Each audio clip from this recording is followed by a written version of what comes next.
अबू मूसा रज़ियल्लाहु ताला अन्हु से रिवायत है कि नबी करीम सल्लल्लाहु अलैहि वसल्लम ने फरमाया कि नमाज में सवाब के लिहाज से सबसे बढ़कर वो शख्स होता है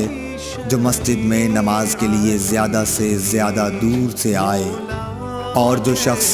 नमाज के इंतज़ार में बैठा रहता है और फिर इमाम के साथ पढ़ता है, उस शख्स से अजर में बढ़कर है जो पहले ही पढ़कर सो जाए। सही बुखारी हदीस नंबर 651।